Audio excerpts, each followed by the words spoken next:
Corsair A1600, an all AMD machine that was released back in August 2022, a time when the release of the NVIDIA 40 series was around the corner and was sporting a starting price of $2,700 US.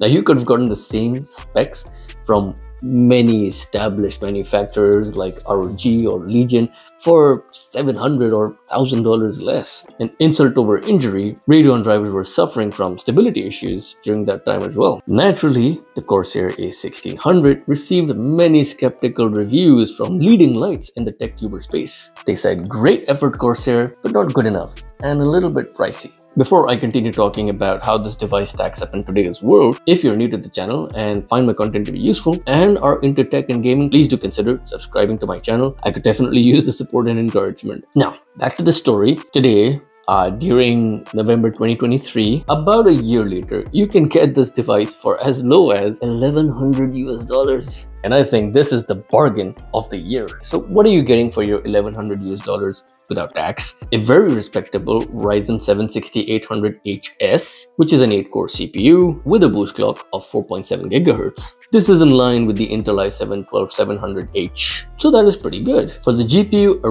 Radeon 6800M with 12 GB of GDDR6 VRAM with a 192-bit memory bus. So that's really great for large textures. You get a QHD Plus IPS panel, which can give you a refresh rate of 240 Hz, about 350 nits of brightness, and average color accuracy. So about 98% sRGB coverage and about 70% DCI-P3 coverage. You also get a mechanical keyboard. It's an ultra low profile one. It's nice and tactile. It's got the right level of clickiness. I definitely prefer it over my Alienware X16, which also has the Cherry MX switches, but the implementation in here is really good. Not a lot of travel distance, but it's very accurate and it's very satisfying to type. So you'll feel very little fatigue if you're writing on this for long hours. The trackpad, well, if you failed to notice, it's huge, and great news for people with big hands. I don't have large hands, but I really did enjoy using this trackpad. It's very smooth, it's nice to use, it feels very premium, and it's got very nice tight clicks. It doesn't have a lot of travel distance. Overall, it feels very responsive, it feels very snappy. I like it. I got a single terabyte of a Gen 4 Samsung SSD in here, plus you get another slot to throw in another SSD. Well, that's pretty good considering it's got a thin profile. You also get 16 GB of GDDR5 RAM running at 4800 MHz. I thought, like the X16, because of the thin profile, that would definitely be soldered on, but that's not the case. You get two SODIMMs in here, so you can upgrade it down the line as well. All in a beautifully built matte black all aluminum sleek body, measuring in at about 0.77 inches thick. It has been styled very intelligently from the sides. There's a lot of tapering, so it actually looks much thinner than it kind of actually is. It's actually a little bit thicker than the Alienware X16, but to the naked eye, this definitely looks slimmer. Just from the way that it looks, even with the RGB on, it's difficult to say that you would have a powerful GPU, like a powerful discrete GPU in here. They even managed to put in a 90 watt-hour battery in such a thin profile as well. Corsair claims that you can get like close to like 7 hours, 6 hours based on the AMD Advantage Edition configuration. So I didn't get a chance to test that out, but from prior experiences, an all AMD system generally tends to give better battery life than an Intel CPU. What really helps Corsair's first ever laptop stand out is that Streamdeck inspired macro key bar up top. Now I know what you're thinking, it would have been really cool if this was all a long screen in which you could have different customizable buttons, but this is second to that, and you get all the great features and options that you get in your Streamdeck. So for example, you can use these to change your backlights, which could be running off Philips Hue or Nanoleaf. You can use it to add in sound effects or modulate your voice or change the scenes in your stream, or you can just use it to set up any custom macros in there, whatever you want. You also get that little tiny screen in there which can help you tell the time and day, or tell you how much your GPU or CPU is under load, or what the battery life is. It is a very unique offering in a world of gaming laptops which have very predictable features. You also get both facial and fingerprint biometrics on this. I've been using the fingerprint login and it's been very accurate and very fast. Considering that this device is geared more towards streamers, we expected a lot from the webcam as well. It's a 1080p sensor, so it's in line with the industry standard, but it just could have been better, you know? You get a bit of customization from Elgato's camera software. The image could have been sharper. There's a lot of noise in the background, and even the low light compensation is not that great. That's a bit of a miss, Corsair. But hey, you get a sliding shutter for the privacy enthusiasts out there. Corsair is using its IQ software, which you need to use with any of its other peripherals like your mouse or your keyboard,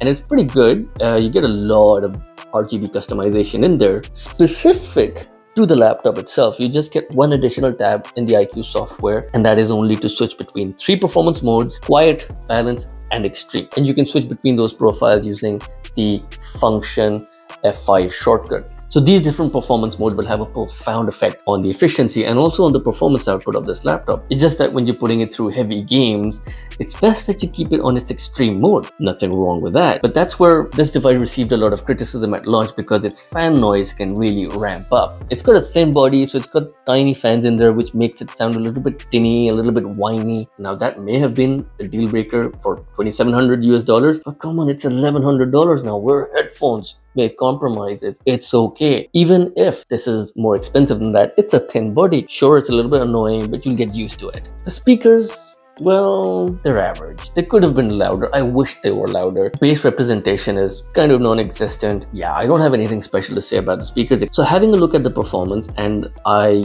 use the built-in benchmarks within games just so that it's easy to compare for you. I've used the QHD Plus resolution and I've maxed out the quality settings. I did not use any upscaling techniques like DLSS because naturally it's not available here, or FSR, which is the AMD feature, just so that it's a fair comparison. And I have not also used ray tracing because, well, we all know AMD doesn't do well with ray tracing. So you'll see up on screen that the performance from the 6800M kind of lies between the modern RTX 4060 and the 4070. Which I think is alright. The on-paper TGP for the 6800M is about 140 watts. This includes dynamic boost or smart shift, but I've easily seen power consumption go close to 120 watts. So the GPU power levels are going to be mostly between 110 or 120 watts. Now I'm perfectly satisfied with the performance that I got, especially considering that I have to pay a few $100s extra to get the 4060 or the 4070 anyway. Yes, you'll get frame generation and you'll get DLSS and all those new things, but come on, this is Corsair's first ever laptop. It's part of history, own a part of history. I'm kidding, yeah, but it'll be good for me to hear from you guys to see, like, what would you generally prefer? Are you willing to take a risk with the Corsair A1600, or maybe play it safe and go with the 4060 perhaps? But for $1,100 this is going to play all your AAA titles at high to max out settings. So you might think like the downside just might be thermals. It doesn't even have exhaust on the side. Like, who does Corsair think they are? Razer? You're almost certain to find side exhaust on any gaming laptop. It's needed for heat dissipation, but Corsair somehow was able to implement that Razer magic, maybe even better than Razer. So this device only vents out its heat from the back using these cool sculpted exhausts, and they're still able to keep the keyboard deck and these wrist areas incredibly cool. It's crazy. Like, the experience is actually cooler than my X16, and this has been like an all-time favorite for me, like how well this manages the heat with side vents and 4 fans. Naturally, like, this can push out more power, but it's a remarkable achievement is what I'm trying to say. Yes, the internal temperatures might go close to 84-85 degrees during gameplay, but you hardly feel it up top. You as the gamer, you've got nothing to worry about. No longer will you fall victim to sweaty palms. Now listen, there are downsides to Corsair A1600. Not everything is perfect. The user experience can definitely use a little bit of TLC. I definitely struggled quite a bit to get its configuration software up and running. I had to experiment quite a bit with the AMD drivers to get everything functioning properly and get the stability that I was looking for. Eventually, I settled for the Pro driver, the 23.Q3 Pro drivers specifically. And with that, the system is perfectly stable. I couldn't get like the latest recommended gaming driver. With that, I was getting some strange mouse stuttering. Thankfully, that problem is behind me. And the port selection could have been better. You just get 1 Type A port and 3 Type C ports. One of them is actually Thunderbolt 3 capable despite this being an AMD machine. The plus point, you still get a full-size SD card reader on this. You can also charge it using the Type C ports as well. Conclusively, I have deep respect for Corsair for trying to put in the energy and the effort and the investment to bring something fresh to the gaming laptop space. This just might be the fanatic in me, but even if this costed 2,000 Canadian dollars, I'd look at it and go, I want some of that. It's just special, okay? And I'm glad that it exists. So I implore you, portable PC gamers of the world, take a risk, be bold, and stand out with the Corsair A1600. So guys, that's it from me. Thank you all very much for watching. If you did find my content to be useful, please do consider liking and subscribing to the channel. It definitely means a lot. Until next time.